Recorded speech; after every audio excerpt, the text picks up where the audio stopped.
வணக்கம். 10ஆம் பாவகம், அதாவது 10ஆம் இடம்னா தொழில் ஸ்தானம். சிம்மத்துக்கு 10ஆம் இடமா வருது, ரிஷபமாக வரும். காலபுருஷனுக்கு 2ஆம் இடம் வரும். காலபுருஷனுக்கு 2ஆம் இடமா ரிஷபமாக வரும்போது தனம், குடும்பம், வாக்கு, வருமானம் வேணும் அல்லவா. சிம்ம லக்கணத்துக்கு 10ஆம் இடமா ரிஷபமாக வருது. ரிஷபம்னா காலபுருஷனுக்கு 2ஆம் இடம். அப்போ அந்த தொழில் பண்ணுறோம், பிஸ்னஸ் பண்ணுறோம் அப்படின்னா வருமானம் நமக்கு வேணும். அப்போ வருமானம் வேணும் அப்படின்னு கேட்டாலே லக்னாதிபதி 5ஆம் இடம், 11, 10 இதெல்லாம் நல்ல நிலைமையில் இருக்கணும். அப்படி ஏன் இந்த கேள்வி வருது அப்படின்னா, இப்போ சிம்ம லக்கணத்துக்கு 10ஆம் இடம் ரிஷபமாக வரும். காலபுருஷனுக்கு 2ஆம் இடமா சுக்கிரனோட வீடு வருது. அப்போ இந்த சொந்தமாக தொழில் பண்ணி இந்த சிம்ம லக்கணத்துக்காரர் செய்ப்பாரா? கேள்வி அப்படிதான். சிம்ம லக்கணத்துக்காரர் நல்ல தொழில் பண்ணி பிஸ்னஸ் பண்ணி செய்ப்பாரா, இல்லை சம்பளத்துக்கே போனால் பெற்றா அப்படிங்கிற ஒரு கேள்வி தான். அப்போ அந்த சிம்ம லக்கணத்துக்கு என்ன சொல்கிறது அப்படின்னா, இன்றைக்கி என்ன திசை புத்தி ஓடுது, லக்கணாதிபதி 5 கூடையவன், 10 கூடையவன், 11 கூடையவன் நல்ல நிலைமையில் இருக்காரா, பாவகிரகத்தோட போய் சேர்ந்துருக்கா, இதை நல்ல முடிவு எடுக்கணும். ஏன் அப்படின்னு சொன்னால், இந்த லக்கணாதிபதி 5 கூடையவன் என்னங்க 10, 11 இப்படிலாம் நல்ல ஒரு நிலைமையில் இருக்கும்போது பேரும் புகழாக ஒரு தொழில் பிஸ்னஸ் பண்ணுறாருன்னா பேரோடு பண்ணுவார். அவர் சந்தோஷமாக பண்ணுவார். மக்களெல்லாம் அவரை பாராட்டுவார். மக்களுக்காக இவர் எவ்வளவோ உழைக்கிறாரு, மக்களுக்காக ஒரு உதவி செய்கிறாரு அப்படிங்கிற எண்ணம் அவருக்கு வரும். பேரும் புகழும். இப்போ ஒரு தொழில் பண்ணுறாங்க அப்படின்னா அவர் கொள்ளையடிக்கிறார், ரொம்ப மக்களை வருத்தி காசு வாங்கி சம்பாதிக்கிறாரு அப்படின்னு சொல்கிறத விட 1, 5, 11 அப்படி 10 அதெல்லாம் கூடியோ நல்ல குரு பார்வை இருந்தோ, அதாவது 2, 4, 6 இப்படி இந்த மாதிரி வரிசையில் திரிகோணம் கேந்திரத்தில் கூட இருக்கலாம், அதோட தப்பு இல்லை. அப்படி யாருங்க 10 கூடையும் திசை நடத்தும் போது அப்படி இருந்தால் ஒரு தொழில் பிஸ்னஸ் பண்ணுறாரு அப்படின்னு சொன்னாலே பார்த்திங்கன்னா அவர் பேரும் புகழாக பண்ணுவார். மக்களை ஒரு ஒரு கடையை வச்சு வியாபாரம் பண்ணிட்டு இருக்காருன்னா மக்கள் ஃபுல்லாக அவங்க போவாங்க. நியாயமான விலை கொடுக்குறாருங்க. அவர் என்ன ரேட்டுக்கு வாங்கிட்டாரோ அதில் அவருக்கும் தொழில் பண்ணுறதுனால அதுக்கு ஒரு ஆதாயம் வேணும், அந்த அளவுக்கு வச்சு கொடுக்குறாருயா. இப்போ இந்த ஹோல்சேல் கடைனா சொல்கிறீங்க பார்த்திங்கன்னா, நியாயமான கரெக்டான விலை கொடுக்குறாங்க. அந்த மாதிரி அதாவது அவங்க அந்த ஹோல்சேல் கடையில் இருக்குது பாருங்கள், பெரிய பெரிய ஹோல்சேல் கடையில் இருக்குது, கரெக்டான ஒரு அமௌண்ட் வச்சு தான் அவங்க மக்களுக்கு விநியோகம் பண்ணுவாங்க. அப்படி விநியோகம் பண்ணும்போது எப்படின்னு பாருங்கள், நீங்கள் லக்கணத்தை போய் பாருங்கள், லக்னாதிபதி 5 கூடையவன், 11 இதெல்லாம் ஒரு நல்ல நிலைமையில் குரு பார்வை, சுக்கிரன் பார்வை என்னங்க.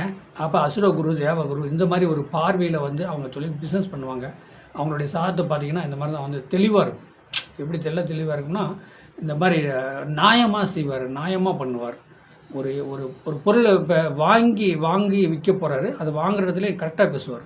எங்களுக்கு இவ்வளோ இவ்வளோ வேணும் வியாபாரத்துக்கு, மக்களுக்கு இப்படி போய் சேரணும், மக்களுக்கு ஒரு நல்லது பண்ணணும் அப்படிங்கிற மாதிரி தான் அந்த அபிப்பிராயத்தில் அவர் கொடுப்பாருன்னு வச்சுக்கலேன். அதை தான் என்ன சொல்கிறது, சில நிலச்சி நிற்பாங்க.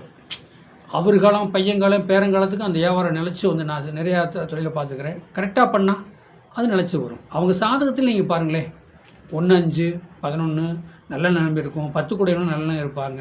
அவங்க வாழையடி வாழையை அந்த தொழில் பிஸ்னஸ் பண்ணிகிட்டே வருவாங்க. அதெல்லாம் சில பேர் சொல்லுவாங்க, எப்படிங்க அவங்களாம் இப்போ பண்ணிகிட்டே இருக்கிறாங்க, நம்ம ஒரு தடவை பிஸ்னஸ் பண்ணோன்னே நம்மளால் ஒன்றும் பண்ண முடியாமல் விட்டுட்டு வந்துட்டோமே, கடனாளி ஆகிட்டோமே அப்படிங்கிற ஒரு எண்ணம் வரும். அதுதான் சிம்ம லக்கணத்துக்கு 11ஆம் இடம் சுக்கிரன் வீடாக வருது. சுக்கிரன்னா அழகு சம்மந்தப்படுது. மகாலட்சுமி தாயார் 2 கூடையும் புதனாக வரும்போது இந்த ஸ்ரீரங்க ரங்கநாதரை நீங்கள் கொஞ்சம் வழிபாடு வச்சுட்டு வந்துட்டு வாங்க. கண்டிப்பாக சிம்ம லக்கணத்துக்காரங்களுக்கு 10ஆம் இடம் ரிஷபமாக வரும்போது காலபுருஷனுக்கு 2ஆம் இடம் நல்ல வருமானத்தை கொடுக்கும். வாழ்க்கையில் நீங்கள் ஜெயிக்கலாம்.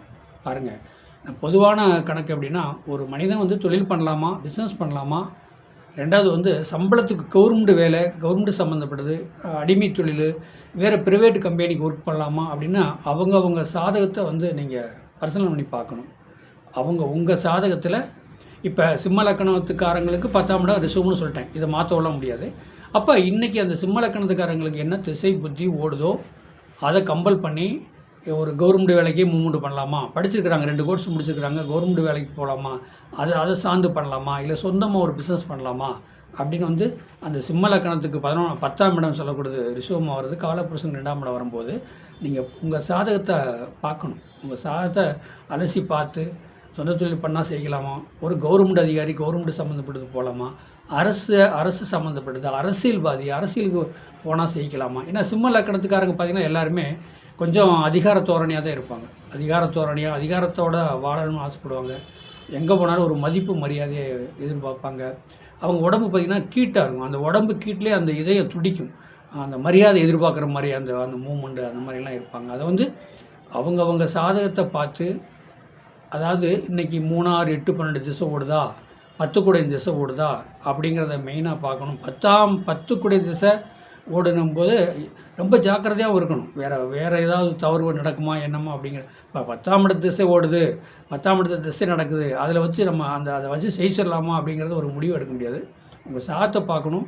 10 குடைய திசையே ஓட்டினாலும் அவர் என்ன நட்சத்திரத்தில் உட்காந்துருக்காரு, 3, 6, 8, 12 போய் உட்காந்துருக்காரா, திரிகோணத்தில் உட்காந்து திசை நடத்துகிறாரா, அந்த திரிகோணத்தில் உட்காந்த அதாவது அந்த காரக கிரகம் என்ன மாதிரி பண்ணிகிட்ருக்கு, என்னங்க அந்த வீட்டு அதிபதி என்ன மாதிரி இருக்குது அப்படிங்கிறதெல்லாம் நீங்கள் அலசி ஆராய்ஞ்சு பார்த்து ஒரு நல்ல முடிவு எடுத்து சொந்த தொழில் பண்ணலாமா, சம்பளத்துக்கு போகலாங்கிறத எடுத்திங்கன்னா கண்டிப்பாக நீங்கள் வாழ்க்கையில் சேர்க்கலாம். சொந்த தொழிலுங்கிறத வந்து ஈஸியாக சொல்லிட்டு போயிடுவாங்க.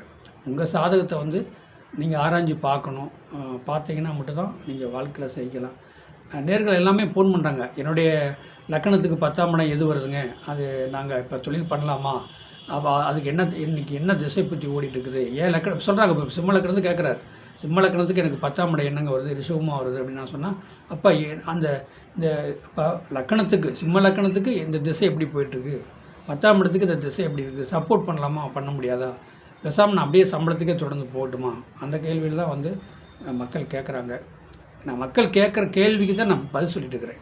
அவங்க என்னென்ன கேள்வி கேட்குறாங்களோ அவங்க லக்கணத்துக்கு 6ஆம் இடம்னா 6ஆம் இடங்கிறது வேலை அடிமை தொழில், 10ஆம் இடம்னா சொந்த தொழில், இது எப்படி பண்ணலாம் பண்ணக்கூடாது அப்படிங்கிறத நான் எடுத்து சொல்லிட்டு இருக்கிறேன். அதுதான். ஏன்னா நம்ம ஒரு சோசியராக இருக்கோம்னா மக்களுக்கு வந்து பப்ளிக்கில் வந்து மக்களை வாழ வைக்கணும், வளர வைக்கணும், அவங்க மனசை ஆத்ம திருப்தி அடைய வைக்கணும். அதுதான் நம்மளுடைய குறிக்கோள்.